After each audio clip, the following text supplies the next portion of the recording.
O 7 de setembro, que tradicionalmente é uma data cívica marcada por desfiles e celebrações da independência do Brasil, nos últimos anos foi transformado em um espaço de disputa política. Desde o governo de Jair Bolsonaro, a direita brasileira passou a utilizar a data como palco de manifestações massivas, muitas vezes ligadas a pautas de contestação institucional e demonstração de força popular. Em 2025, esse cenário volta a se repetir, mas em um contexto diferente. Com Bolsonaro fora da corrida presidencial de 2026 e em meio a investigações e processos judiciais, a direita se reorganiza, tenta manter sua base mobilizada e busca novos nomes capazes de herdar a liderança política. É nesse ambiente que surgem os chamados para atos no próximo 7 de setembro, vistos por aliados e adversários como um teste de força para medir até onde a direita ainda consegue mobilizar multidões sem a figura central de Bolsonaro presente de forma ativa no palanque. As convocações para as manifestações já circulam em redes sociais, grupos de mensagens e até em canais de parlamentares aliados da direita.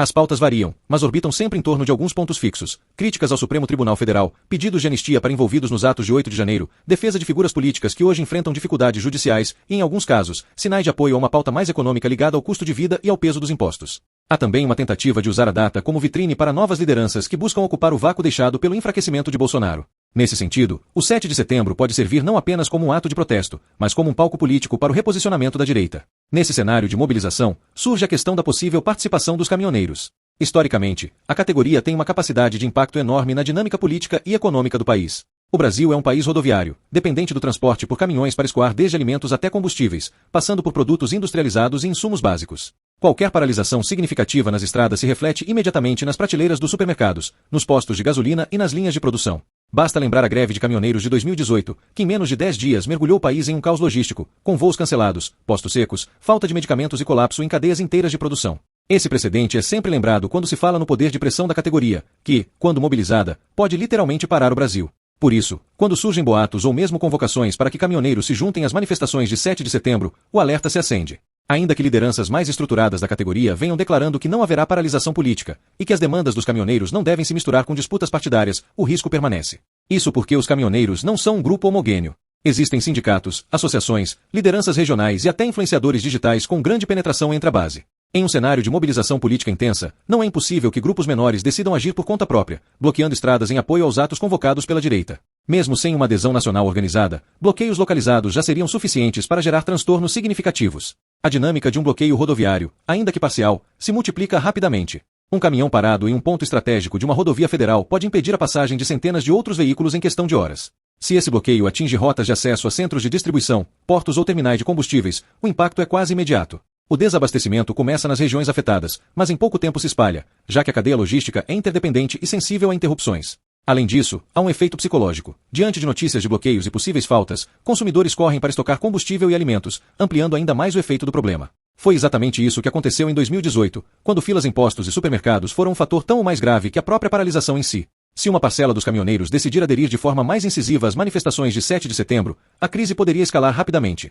Imaginemos um cenário em que atos nas capitais e em Brasília sejam acompanhados por bloqueios em rodovias do Sudeste e do Sul, justamente as regiões que concentram a maior parte do transporte de insumos industriais e agrícolas. O resultado seria uma pressão econômica imediata sobre o governo federal, que se veria forçado a agir com firmeza para evitar um colapso mais amplo.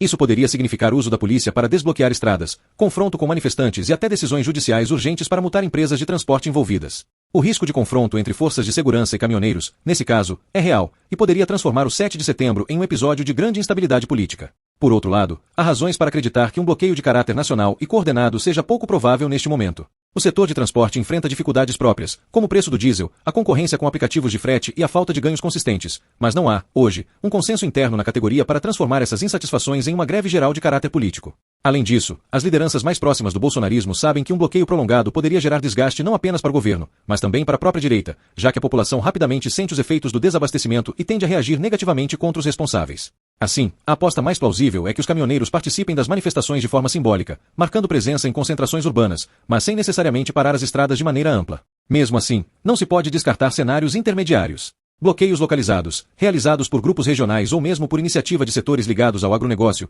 poderiam ser usados como uma forma de demonstrar força. Esses bloqueios, ainda que não tenham escala nacional, já seriam suficientes para gerar transtornos e ganhar visibilidade.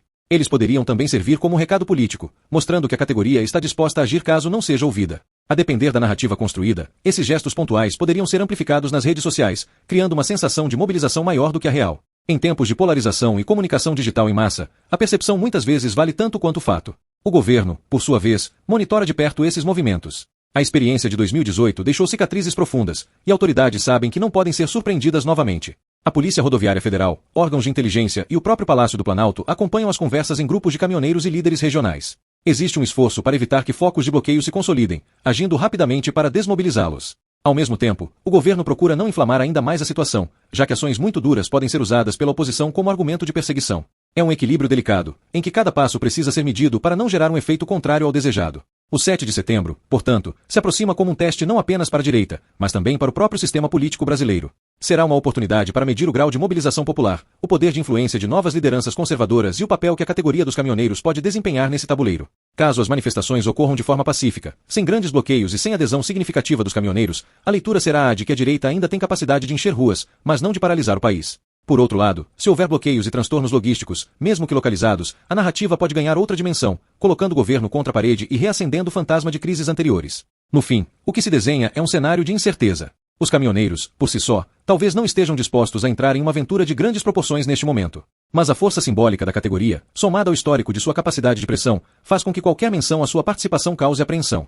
A direita aposta nesse fator como um elemento de intimidação e como uma forma de manter vivo o discurso de que ainda pode mobilizar as bases que, em 2018 e em outros momentos, mostraram força suficiente para chacoalhar a economia e a política brasileira. O governo, por outro lado, precisa equilibrar a repressão com a cautela, sabendo que qualquer erro pode ser explorado pelos adversários. Assim, o 7 de setembro de 2025 não será apenas uma data de desfiles e bandeiras. Será um termômetro político, um momento para medir forças e observar até que ponto a direita ainda consegue mobilizar, até que ponto os caminhoneiros estão dispostos a se engajar e até que ponto o governo consegue responder a desafios sem deixar a situação escalar para uma crise maior. O Brasil mais uma vez caminha para uma data marcada por tensão, expectativa e incerteza, com o risco permanente de que o peso dos caminhões nas estradas se transforme no peso de uma crise nacional.